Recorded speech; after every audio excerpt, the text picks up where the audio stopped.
All right, next up we got the tale of the Whispering Walls. We get a cool, laughing in the dark Zebo reference in the opening here. The kids are coming back from an amusement park and they're like, "Oh man, I love the laughing in the dark ride," Zebo and all that. I was like, "Oh, that's really cool callback here."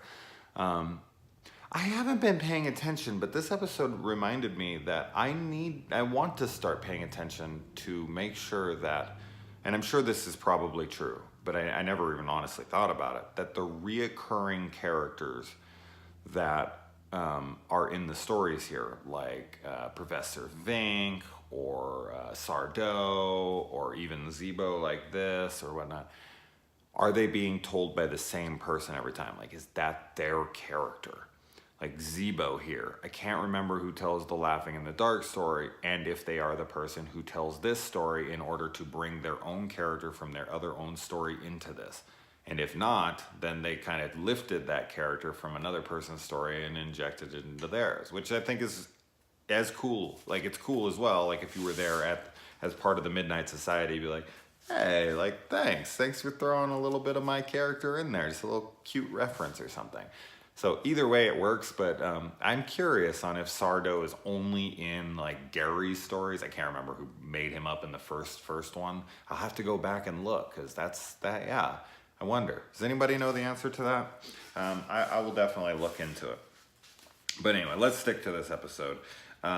They are driving back with their favorite babysitter. I don't know how many babysitters they have, but they're driving back with her and they get lost, which is always a terrible feeling. And I'm the king of, I seriously, guys, I'm terrible with directions. I don't like to admit I'm bad at things, and I'm usually that really annoying person who's like good at everything, like first try, like sports or anything. Like we go out, I'm never the best, really, usually, but I'm always good. Like, I'm just a jack of all trades, master of none for the most part. But there is a couple things that I really am not good with. Dancing is one of them, and direction is, God, I hate it. I hate it. I hate to admit it. It's true though. I'm terrible with direction. So if I'm on like a highway or a freeway or something and there's like an on-ramp and I'm like, I don't know if it's east or west, I can guarantee you that whatever I pick is the wrong way, always. And even if I try to psych myself out and then like, all right, I'm gonna go left, and then I'm like tempting fate and then I go right really quick, like to try to trick whatever it is, even though I don't believe in shit, it always ends up being right. And I was going, it's like I picked the wrong way no matter what. It drives me crazy. So this scenario definitely plays to me. I completely understand what's going on here. Ugh, gross.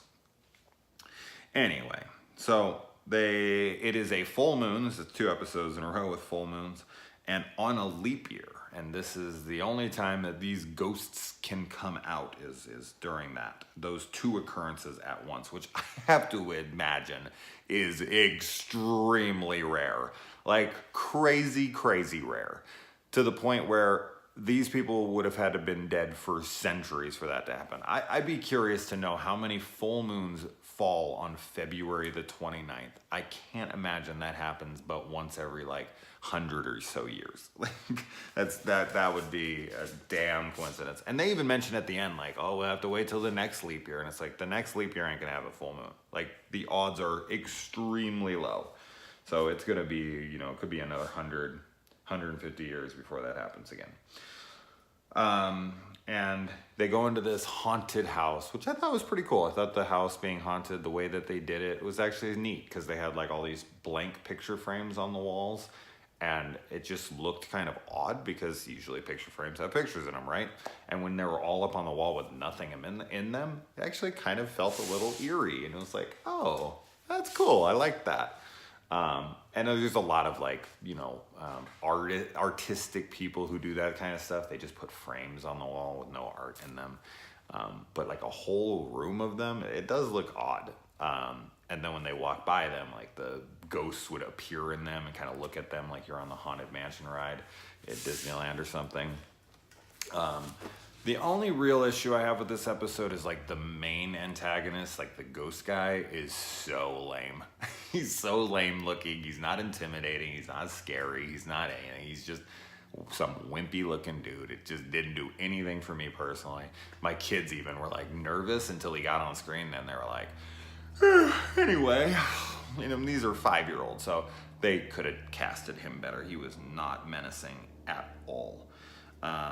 And I did like the face in the wall, like their babysitter disappears and the car from the front disappears, and they're like stuck there in this house, and they go into some other little side house, and then when they leave, they're like, wait, I forgot to ask him something, and they go back in, and like none of them are there, and all the chairs are like been put back up. That would destroy your mind.